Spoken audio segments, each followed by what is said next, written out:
Nurture and support begins in 3, 2, 1. Hello, everybody, and welcome back to Nurture and Support, a recommendation podcast sharing all the awesome since 2013. I'm Kelly Toole at KELLYTHUL on Twitter, and with me, as always, advancing the Amazon Prime directive with the jackbooted thug marches during Prime Day is Mel. Hi everybody, I'm Mel at Karmic9 on Twitter, and I'm looking forward to our drone overlords. There's these drone things. I don't know. As much as I love them, they got idiots flying them over wildfires now, kind of impeding people dropping water on wildfires, and that seems like a bad idea. Yeah. I don't know. We'll have to be figuring all that tech stuff laws out, but we're not here to talk about Amazon today. I hear Kelly has a great recommendation for us. I do, because one of the greatest wrongs in the history of mankind gets addressed today. All right. Because Mel, for far too long, has held the title of oldest recommendation. And for what, 2 episodes? Maybe 3. Maybe 3. It felt like an eternity, though. This shall not stand. Okay. So, and this is actually a good recommendation, and it's like it's a 2-for-1. It's a good recommendation, and it ensconces me in the oldest recommendation. So. Okay. All right. Let's hear it. I'd like to recommend a movie from 1902, if I could. Oh my God. And the name of this movie is A Trip to the Moon. A Trip to the Moon is currently available on Netflix in the original black and white splendor, as well as a colorized version. But no sound, right? No sound. It's a silent movie. It's 1902. Right. So they got music kind of playing in the background, so that's pretty cool. A Trip to the Moon is considered by many the first science fiction movie ever.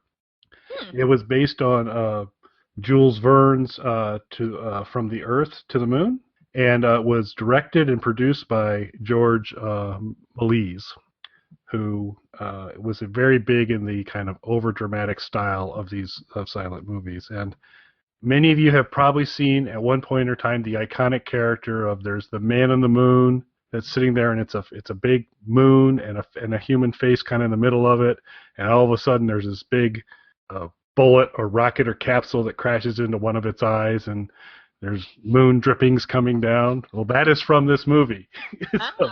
So that is where it comes from.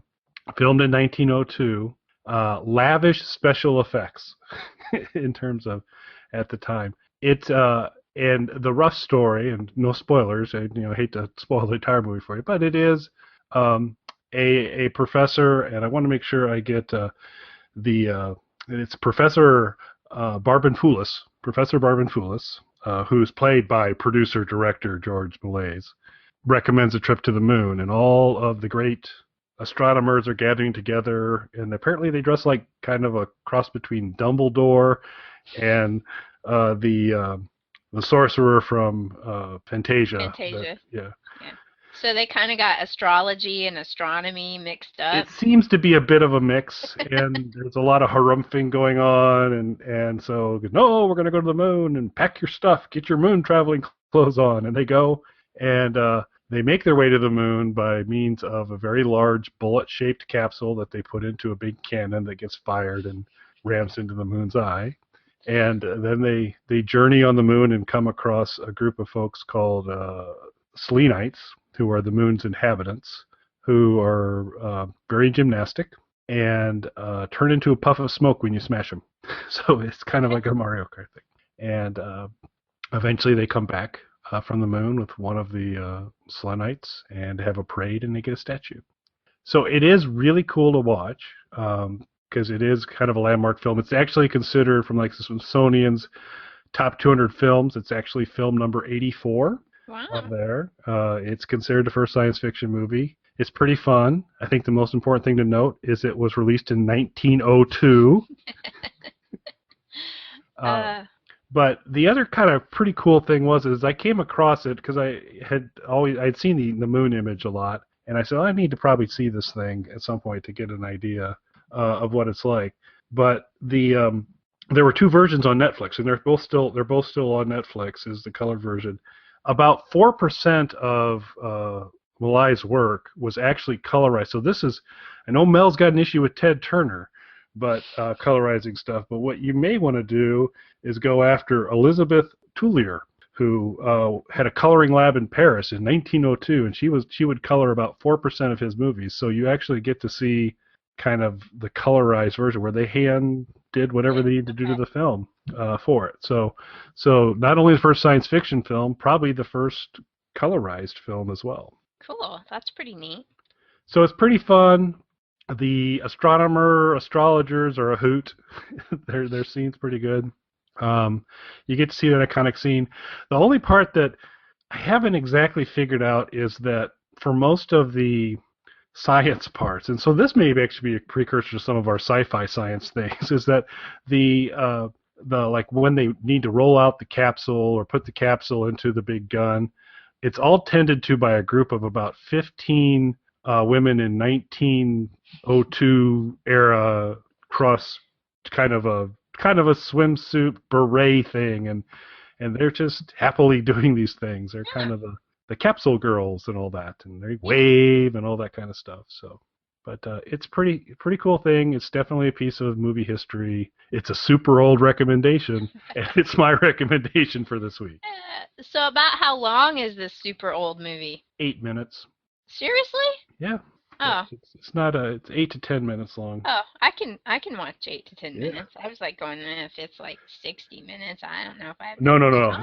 It's not like Nosferatu, or which is still worth a watch, or Metropolis, which is also really good to watch, but that's a longer investment. This is fairly short.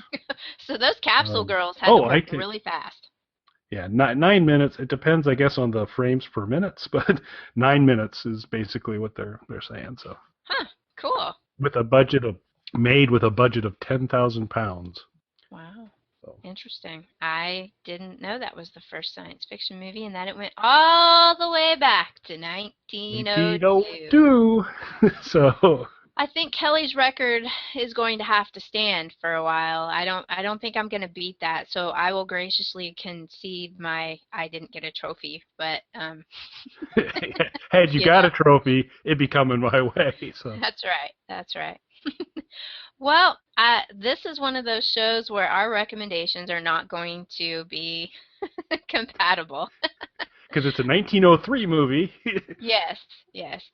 I'm going to talk a little bit today about something that we've touched on in the past. I think last year Kelly talked to all of y'all about Fitbit. And I've been a big Fitbit person for years and years. I'm not sure when the first Fitbit came out, but I had one of the first Fitbits. So I'm currently on my third Fitbit. I've had a new model for about a month. I wanted to kind of throw some stuff out there about it because I really was not very happy with it for the first couple of days, especially at the price of it. And it's actually gotten a lot better. So I moved on up to the Fitbit Charge HR. Now this is about $150 Fitbit. If you're not familiar with Fitbits, they're fitness trackers. Basically, it's a fancy-smancy pedometer, but they keep adding all of these new cool features to them, like they'll track your sleep, which is something I know I've talked about a lot in the past about trying to track my sleep because I have trouble sleeping, which many people in our digital age do. They track your stairs. If you are fortunate enough to work in a building that has stairs that you can actually take to get some exercise in your day, they'll track your steps on your stairs. And now with the Fitbit Charge HR, they will track your heart rate. Now, I didn't necessarily need this feature, but I will tell you why I got this particular model.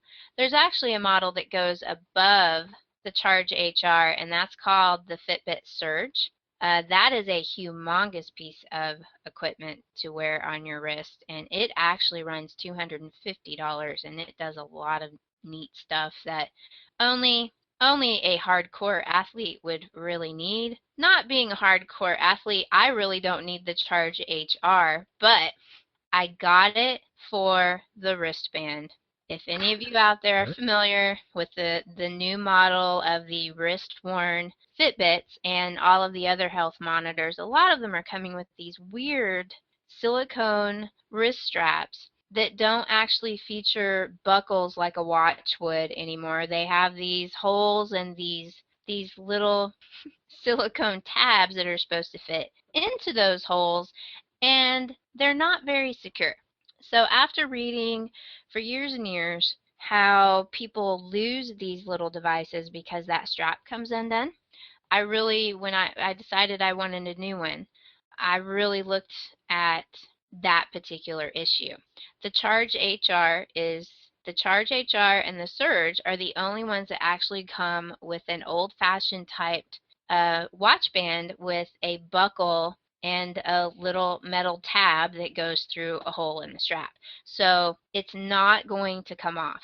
No matter basically how active you get or what you do, it's not going to come off your wrist. And I've seen on Twitter and in some of the Fitbit forums people crying because they have lost this very expensive piece of equipment. I mean, I really didn't need to pay $150 to get a device like this, but I got it for the wrist strap. Now, I'm also going to tell you something I didn't know at the time I made this purchase that may have influenced which model I got.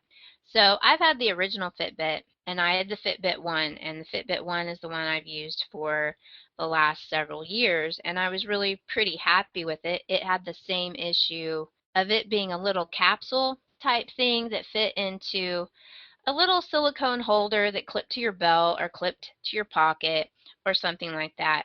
Now, this little capsule would pop out of that little silicone holder very frequently, and it was very common for people to lose it. I gave up very early using that little holder and just started putting it in my pocket. Now, probably a little too much information here, but I finally decided to change and get a new model and try out these wrist-worn ones because I got tired of, for like the third time in a week, of that little thing almost coming out of my pocket and falling in the commode. At which point I would have had to just flush it because I'm not fishing it out. So that was the instigating They factor. are water resistant, though. They are, but I was not. I am not. You're less water resistant. Fair enough. Okay. Yes. So I wasn't gonna go fishing after it. Maybe my iPhone I would, but I would really have to think about it. So the Fitbit one was a great device and it worked great for me. I've actually passed it on to a family member. But I moved up to the Charge HR because of the wrist strap because I didn't want that happening again. So the neat thing about the Charge HR, which I don't think the lower models do, is the Charge HR automatically detects when you are going to bed, basically. I am assuming it does this kind of with the gyroscope in there. It knows when you're still for a while, and it's also looking at your heart rate. It actually Totally not work for me, by the way. it works for me, and I am a very restless sleeper. I move a lot. But it actually, the other models, you kind of have to tell it when you're going to bed. You have to hold the button down and it starts tracking, and then it tells from your lack of movement basically that you've gone to sleep. And in the Fitbit app, it's tracking your sleep and how much you're moving and all of that. It's a really neat aspect of that particular app. And I've always liked it. I don't know why. I guess I like to look and see, yeah, that's why I feel like crap today because I got 2 hours of sleep and I was awake every 30 minutes. And yeah, this is why I feel like crap today. It does try to help you fix some of those bad habits that we get into, but it's kind of beside the point here. But the Charge HR does that sleep tracking automatically. You don't have to remember to push a button because that was a problem for me. I would always forget to actually turn on the sleep tracking. But the Charge HR automatically tracks that. It also takes your resting heart rate while you're asleep because that's obviously when your heart rate would be the lowest.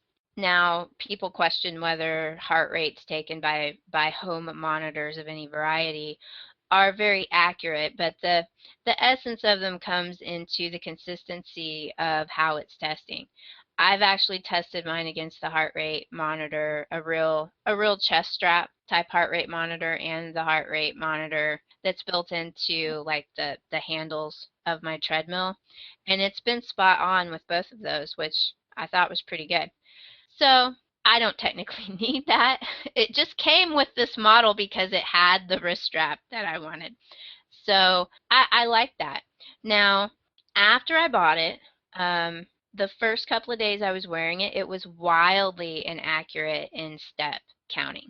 Like I said, I've had Fitbits for a really long time. I've worn the one for years, and I basically know in a standard day of work around about what my typical step count is at my job. And this thing was like blowing all of that away. And I was like, hey, if I believed this, I would never move all day. And so I was really unhappy with it for the first couple of days, but I got on the forums and I kind of looked around, and a lot of people were suggesting that you give it some time. And I don't know if they build anything into the software to try and learn your habits to start correcting some of that. But honestly, within about a week, I don't know if there was an update, but it actually went back to what I knew my standard was. So a complaint that I've seen against them is a lot of people seem to think, and I think it's particularly to people who have just bought them, that they track steps when you're in the car.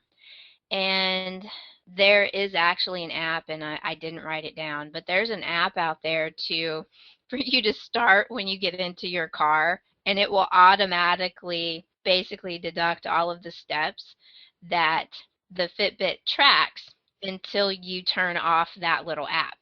So if you've got a commute where you think it's tracking steps, you can use this app to delete those automatically from your Fitbit history. Now, I've actually tested mine since it started behaving and actually tracking more accurately. And mine's not tracking while I'm driving, but I've heard that if you have a very bumpy drive when into work or wherever you're going, that it will track a few steps. So that's something you would just have to kind of test it out yourself. Track how many steps you have when you get into the car and track how many it's showing when you get out and see if it's doing that to you. Mine is not. Now, it probably was when I first got it, but whether they did an update or it's got some sort of algorithm that tries to pick these things up and correct them, because they're getting more advanced all the time. I think in the months that I've had mine, I think there have been at least 2 updates to the software on it. So they're always working on it and improving things. And mine's working perfectly now. So that being said, do you really want to go out and spend $150 on a Fitbit tracker? Maybe, maybe not. If you've never worn one, that might be a little steep for you. If I had known this next thing, I may have got a different model. Did you have the Fitbit Flex? Yes, I do. Okay. I didn't know, and it's right there on the website, so I guess I'm just blind and I didn't look at it. But the Fitbit Flex is, for all of you listening, it is a capsule that is inside a wristband. So it's actually, the capsule is removable. I didn't know that, and I didn't pay enough attention to even know that. But you can actually find little holders that people make to put that capsule in so that you're not actually wearing it on your wrist in that sometimes less than reliable wrist strap. So on Fitbit, on their website, they actually have a link to a store, I believe it's called Tory Burch, that makes expensive jewelry looking things that actually hold the Fitbit Flex capsule. However, there are always other places to look, and if you go look on Amazon or you go look on Etsy. Really? Really? Yes. Amazon? Who knew? Yes, who knew? There are all kinds of alternative straps that actually buckle, and little jewelry type things for the ladies out there that don't want to be wearing what looks like not the prettiest, nicest, dressiest watch in the world.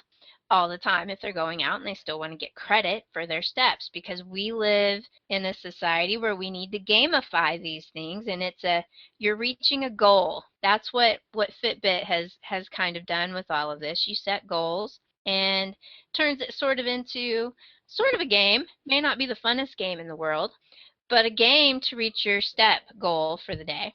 And it's nice when it tells you that you've hit your goal. The Charge HR actually, unlike my one, I don't know if the Flex does this, but the Charge HR actually vibrates when you hit your goal of steps for the day. It also, I forgot to mention, you can link it to your cell phone and it will pop up the caller ID when you get a call. Oh. So do I need that? No, I always have my phone with me. My phone never wanders that far away from me, but it's interesting. It also vibrates when that happens, and like the other Fitbits, it has a built-in alarm that you control through the smartphone app. So there's a lot of different options out there if any of you are interested in getting one of these devices, because more and more people I see walking around with either Fitbits or Sony's got one. There's the Jawbone. There's several of them out there.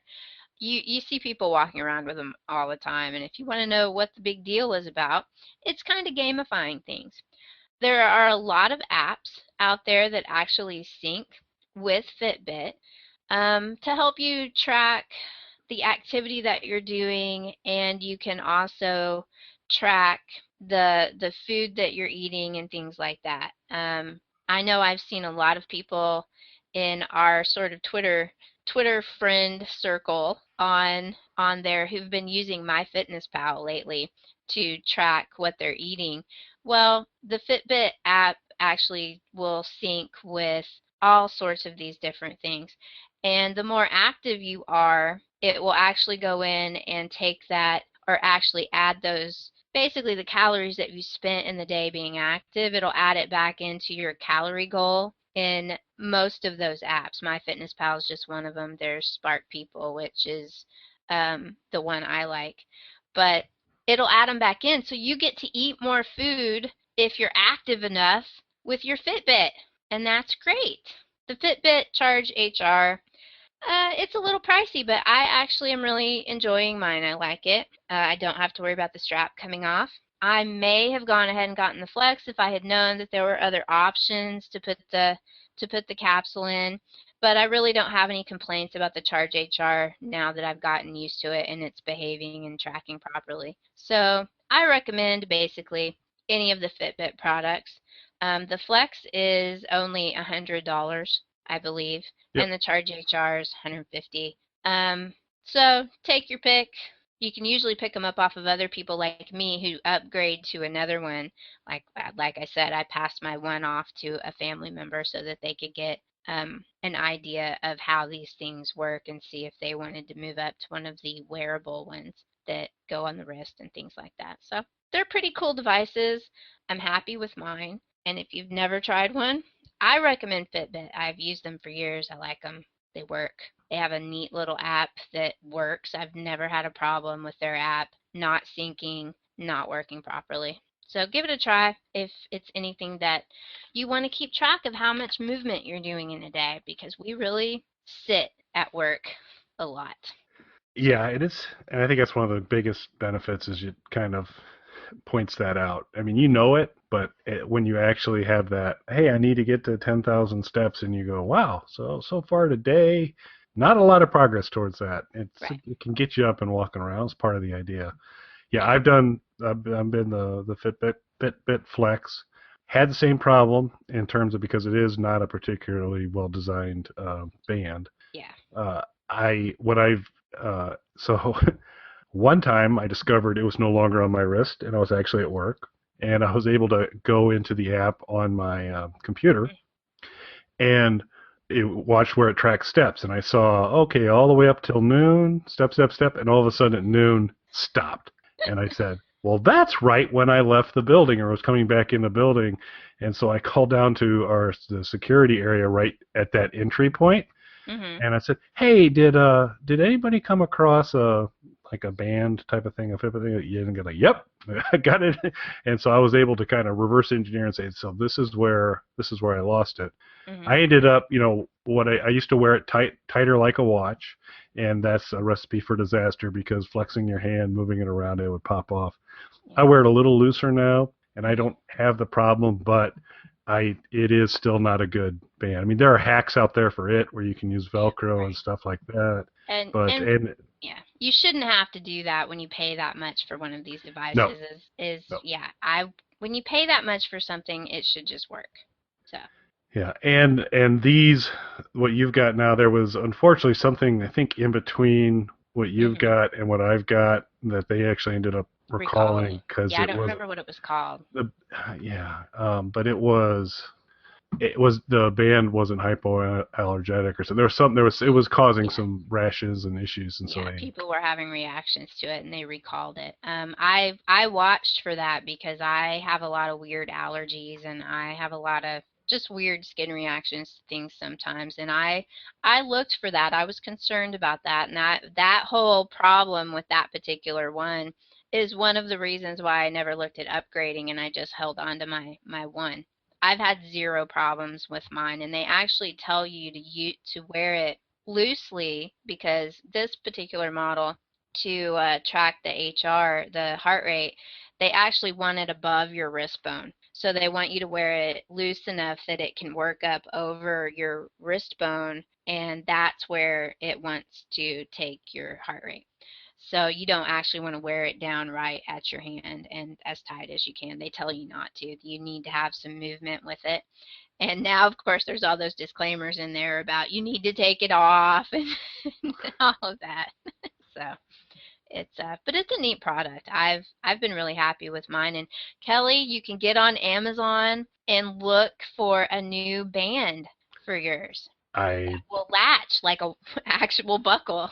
Which would be nice, yeah, because I ended up finally just buying a bunch of them because that's a problem, and because it is a capsule, there's a pocket underneath that you slide it in and out of, and this is all kind of a pliable plastic kind of deal, and it doesn't ultimately stress it out and it tears, and so the bands themselves will actually. Yeah.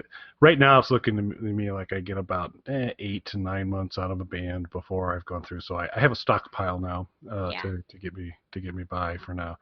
And they've got just within the kind of not so great band all sorts of different colors and styles, none of which I just want a black one or blue one, but other folks it's kind of cool. So I'll have to take a look. I don't know if it'll be Amazon per se, but I will do some searches. I of course looked on Amazon. I'm sure eBay and probably Etsy have quite a few out there. But yeah, for us ladies, we get tired of wearing the same ugly old watch every day. So there are a lot of cute and very inexpensive replacement bands for the Flex that I have seen that are out there for people to get. Now, some of them I've seen complaints about the design rubs off of them pretty quickly, but they're very inexpensive compared to the ones that Fitbit sells.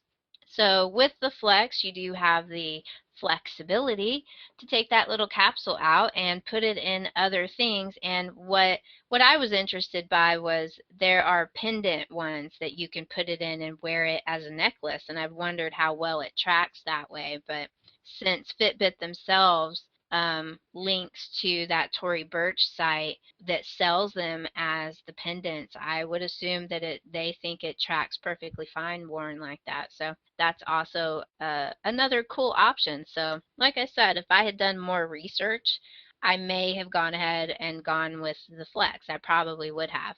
But I'm happy with my Charge HR. I'm not going to send it back or anything like that. I'm happy with it. So it's a good device. Very cool. And fun fact, for Kelly at least, Las Vegas, more steps than Disney World. So when I have multiple days at either of those places, I was actually quite surprised to find out that I get more steps in Vegas than Disney World. But I also intake more calories in Vegas, so I think it's all good. Evens out. Yeah. Yes, indeed. All righty. Well, we'll move on to social media recommendations real quick, and in the spirit of somewhat of a callback, a little while back, I introduced you to a couple lovable Russian gentlemen who created slow motion videos, Slow-Mo Labs. I still recommend you follow them. They're awesome, and you get the nice kind of funny Russian guy stuff going, which is great. Came across another slow-mo YouTube site that I think is also worth following, as do 5.7 million other people, so it's a fairly popular one.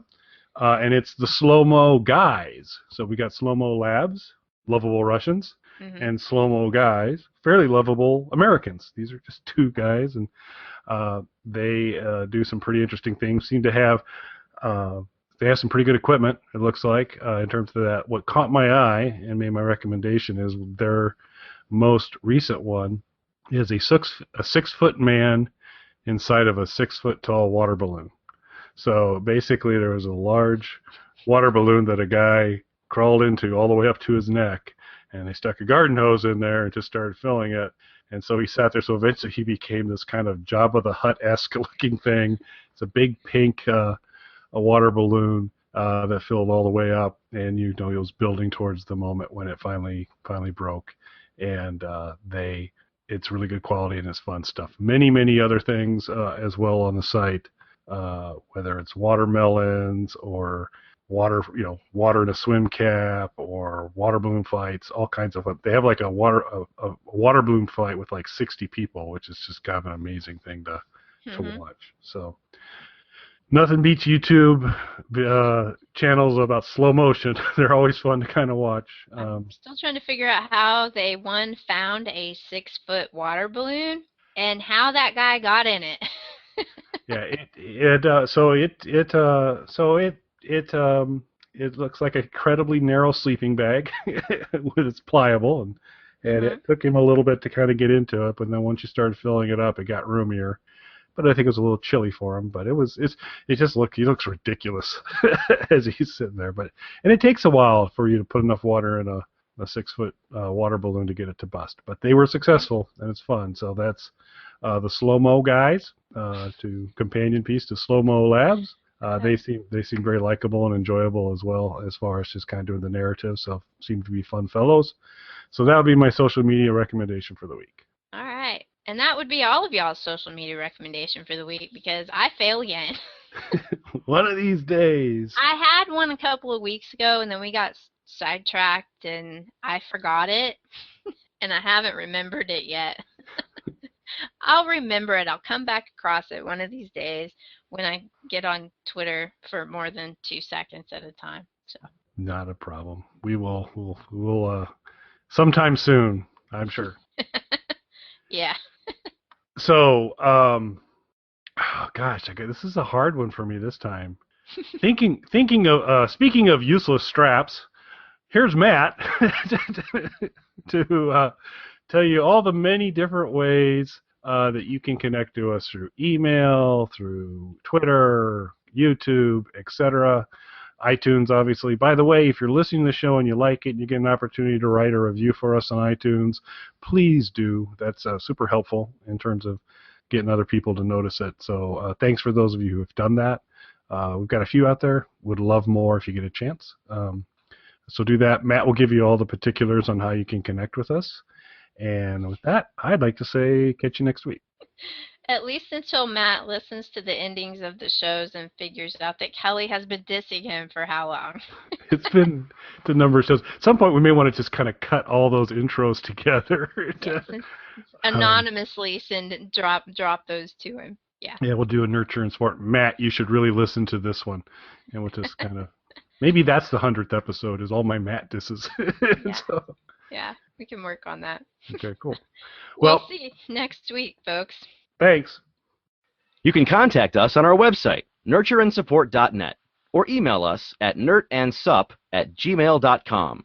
That's nurtandsupp@gmail.com, or tweet us at nurtandsupp on Twitter. You can also catch Nurture and Support on YouTube. Just search Nurture and Support or Kelly Toole. Nurturing and supporting Journey.